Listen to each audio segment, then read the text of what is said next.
미 낙태권 폐기 중간선거 강타. 이란발 히잡 시위 들불.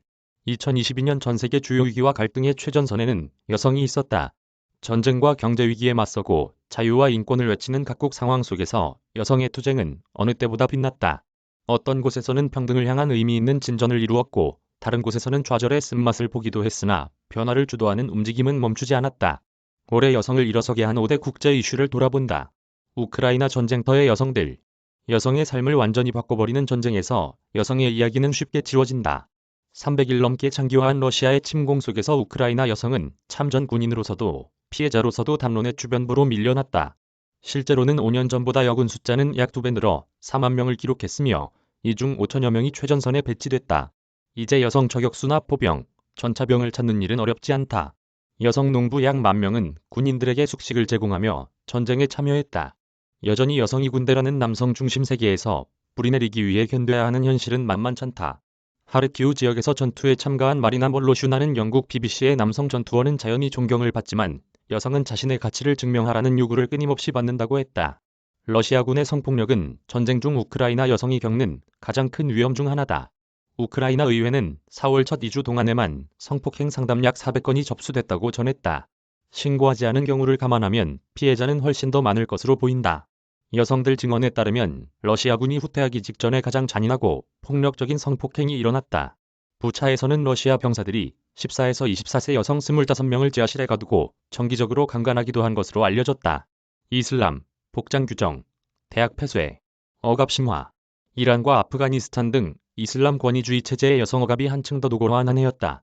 이란에서는 9월 중순 20대 여성 마흐사 아미니가 히잡을 잘못 썼다며 도덕경찰에 붙잡혔다 의문사한 사건으로 대규모 반정부 시위가 발생했다.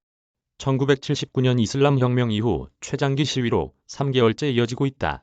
수십 년 동안 계속된 억압에 폭발한 여성들이 히잡 벗을 자유를 시작으로 시위를 주도했고 이후 남녀노소가 시위에 동참해 정권 퇴진을 요구하고 있다. 당국도 물러설 조짐 없이 유혈 진압과 시위대 공개 처형 등 강경 대응 중이다. 현지 인권단체에 따르면 어린이 63명을 포함해 시위대 500명가량이 당국에 살해됐다. 아프가니스탄에선 탈레반이 재집권 1년 만에 본색을 드러냈다. 탈레반의 최근 법령은 2001년 미국의 아프가니스탄 침공 후 설립된 친미 정권에서 20년간 여성들에게 부족하게나마 보장됐던 자유와 권리를 다시 박탈하는 내용을 담았다. 탈레반은 여성의 자유를 제한하지 않겠다던 약속과 달리 공공장소에서 히잡 착용을 다시 의무화했고 교육과 취업도 금지했다. 중등학교에 이어 여성의 대학교 입학까지 막는 결정에 국제사회는 일제히 규탄했다. 소수의 여성이 용기를 내 수도 카불에서 거리 시위를 벌였지만 당국에 의해 신속히 진압됐다. 미국 낙태권 폐기 후 폭풍.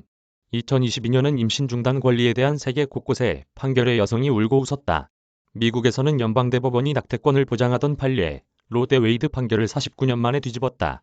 연방정부 차원에서 보장됐던 낙태권이 각 주 정부 몫이 되면서 13개 주에서 낙태 금지 및 규제 강화법이 통과됐다. 사실상 낙태죄가 부활하면서 미국 수백만 명이 임신 중단에 대한 헌법상 권리를 보장받지 못하게 되자 여성들은 전국적 시위를 통해 비판의 목소리를 냈다. 미국 주요 기업은 직원의 낙태 원정 시술 비용과 낙태로 인한 체포 시 보석금 등을 지원한다고 발표했다. 세계보건기구는 미국을 따라 많은 나라가 낙태권을 폐기할 수 있다고 우려했다.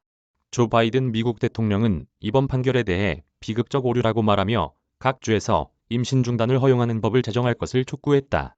시민들은 미국이 지난 25년간 낙태권을 철회한 단 4개국 중 하나가 됐다며 여성 인권 후퇴를 지적했다.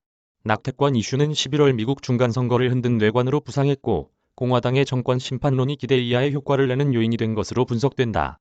민주당은 치솟는 물가로 인한 경제 악화로 선거 패배가 예견됐지만 낙태권 문제 등을 쟁점하여 지지층과 여성 결집을 끌어내며 우세승을 거뒀다. 남미, 재생산권 위한 녹색 물결 진전. 남미에서는 여성의 재생산권을 요구하는 여성 풀뿌리 운동이 곳곳에서 승전고를 울렸다. 녹색 물결로 불리는 이 운동은 2003년 아르헨티나에서 낙태 합법화와 피임권을 요구하는 여성 10,000명이 녹색 두건을 쓰고 모인 데서 시작해 2020년부터 본격적인 성과를 냈다. 올해 남미는 낙태 합법화 바람이 전 세계에서 가장 뜨거운 지역이었다.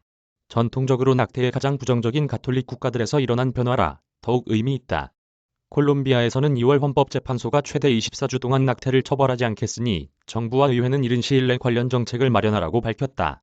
그동안 인부의 생명이 위험하거나 태아가 생존이 어려운 기형을 지닌 경우, 성폭행이나 근친상간으로 인한 임신인 경우를 제외하고는 모든 낙태가 불법이었다. 임신 중기인 6개월까지 낙태가 가능한 것은 사실상 전면 허용으로 본다. 이번 헌재 결정을 끌어낸 중남미 여성단체들은 역사적 결정이라며 환호했다. 다른 국가에서도 올해 한층 더 전향적인 판결이 나왔다.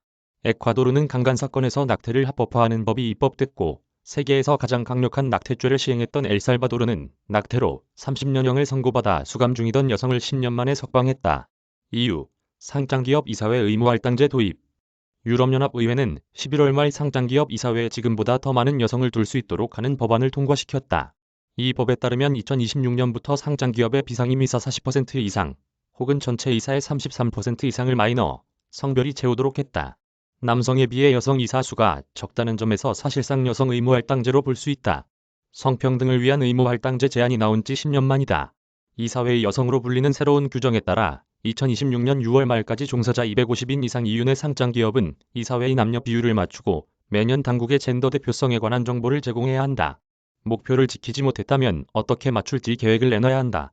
우르줄라 폰데어라이엔 EU 집행위원장은 할당제 법제화에 대해 성평등의 획기적 발전으로 축하해야 할 순간이라며 EU 집행위원회가 제안한 지 10년이 지나서 이제 이사회 유리천장을 뚫을 법을 갖게 됐다고 밝혔다. 유럽 성평등연구소에 따르면 지난해 10월 기준 EU 27개국 주요 상장기업 이사회의 여성 비율은 30.6%로 꾸준히 증가 추세이지만 국가별 편차가 크다.